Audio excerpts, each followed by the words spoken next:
Zëvendës kryeministrja Belinda Balloku, njëherë është ministre infrastrukturës dhe energjisë, u paraqit të mërkurën në seancën parlamentare për herë të parë pas marrjes së pandehur nga SPAK për tunelin e Llogaras. Deputetët e opozitës reaguan menjëherë duke braktisur sallën në shenjë proteste, ndërsa Balloku përqendrua në mbrojtjen e qëndrimit të saj para drejtësisë dhe në kritikat për dy standardet e opozitës. Në fjalën e saj, Balloku bëri të qartë se nuk do të flasë për akuzat të SPAK-ut, duke theksuar se nuk do të prononcohet kurrë për çështjen në hetim. Besoj thellësisht se kjo drejtësi e re e dal nga reforma, produkt i vullnetit politik të Partisë Socialiste dhe të Edi Ramës, është duke kryer misionin për të cilin u reformua. Nuk do prononcohem kurrë për çështjen në hetim, pasi ato kanë rrugën e tyre, të cilën do e ndjek me diskrecion të plot, derisa e vërteta të marrë formë të prerë, cila do qoftë ajo. Balloku kritikoi opozitën për një qasje të dyfisht. Kur SPAK thret Saliun dhe Lozni ku kam qefti me zarfin,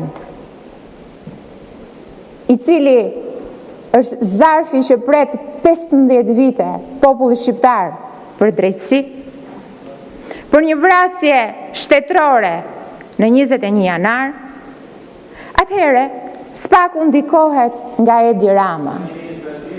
Kur SPAK-u thret Sali Berishën dhe e mban me arrest shtëpie për ditë e për muaj, dhe më pas kur sot është i pandehur në GKO për korrupsion pasiv të zyrtarëve të lartë, atëherë Edi Rama e ndikon SPAK-un. Ajo refuzoi gjithashtu të komentojë mbi pretendimet për shkelje të parazisë në tender, ku akuzohet se ka anuluar tenderin e parë prej 140 milionë eurosh dhe ka diktuar fituesin e tenderit të dytë prej 190 milionë eurosh. Debati në seancë u tensionua kur deputeti i opozitës Agron Sheha i ndërhyri duke kërkuar përgjigje të qarta.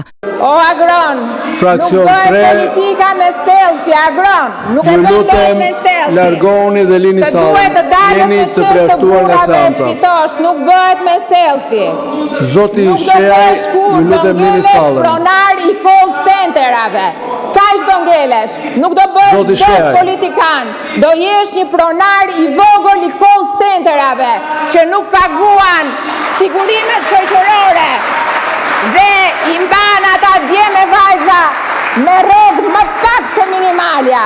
Pas ndërprerjeve dhe debatit të fortë, Sheha u përjashtua nga seanca, i cili vijoi me kërkesën e deputetëve të opozitës për të mos përjashtuar kolegët që ngrejnë zërin. Fjala e Ballokut la të kuptohet se ajo do të mbetet në detyrë dhe do të ruajë neutralitetin ndaj çështjeve që janë ende në hetim nga SPAK.